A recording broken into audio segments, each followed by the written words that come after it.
Today we're going to continue our MicroMyco tutorials with a lesson on how to make morels. Morels here in the US and especially here in the Midwest are one of the most sought after, probably the most sought after edible mushroom. They are characterized by a rather plain stem with a more or less conical cap with little depressions throughout, so they have kind of a wrinkled appearance.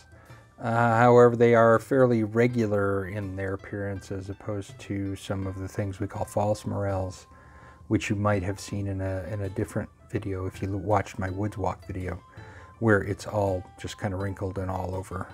These look pretty regular. They've got a cap and there are depressions in the cap. Usually they're buff colored. Sometimes they're grayish, sometimes they're a little more whitish, but they are really good eating, and they appear around Mother's Day out here, and they're only up for a short period of time. So there's usually a frenzy of mushroom hunting that goes on. And that's it. So I think I've used up my minute, so I will be back in a bit and show you how we make them. All right, as usual, I make a prototype ahead of time.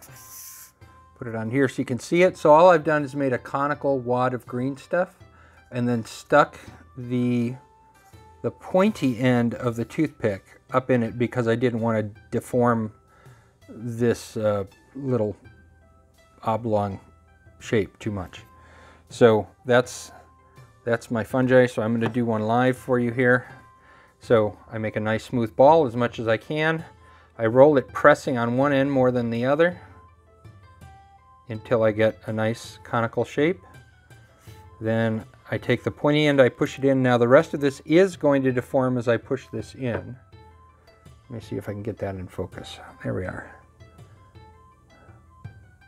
And a little bit of deformation can't be helped, but that's the reason I use the pointy end as opposed to the other bit. And then I just kind of spin it around in my fingers and then maybe use a tool of just about any sort to even it out here.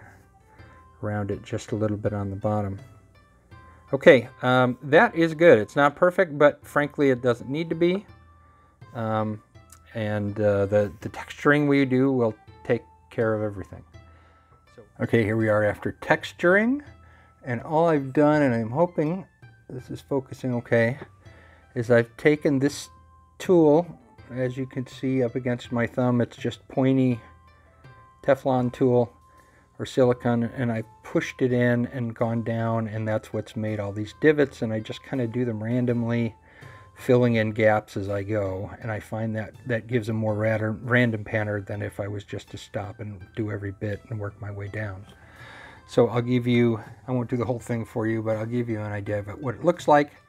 I get this wet, I focus the camera, and it just goes like this. I just kind of push it in. Now the tip is going to end up moving all over the place. That's fine, I don't care about that.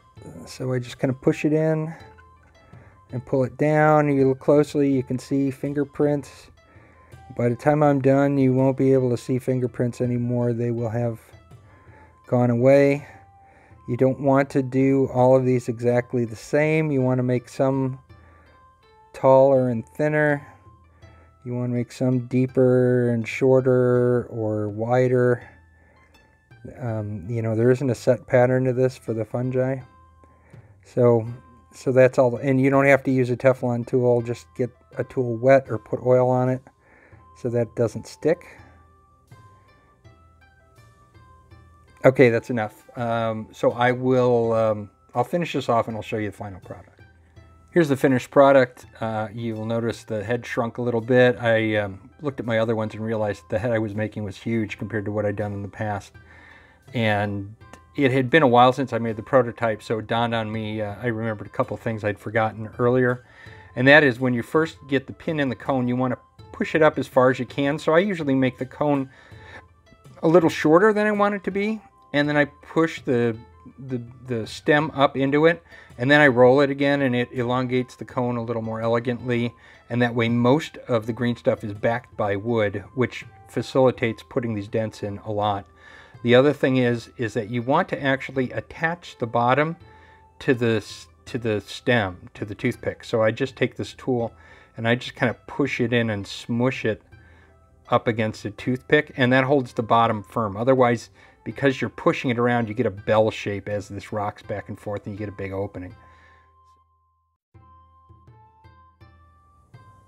I started off simply by spray painting the mushrooms a tan color, and then I will be highlighting the upper ridges of the fungi and the stems in order to give them a little depth and a little interest. Highlighting is done. I have 2 layers of kind of the light tan color and then 1 thin layer of white just to make it pop a little bit. At this point, we're going to darken everything up by adding a wash. The last mushrooms that I showed you were done with sepia. However, the recesses, sometimes these are brownish tan and sometimes these are grayish. So I think I'm going to do these in a black wash this time. Make it a slightly different species than the other one.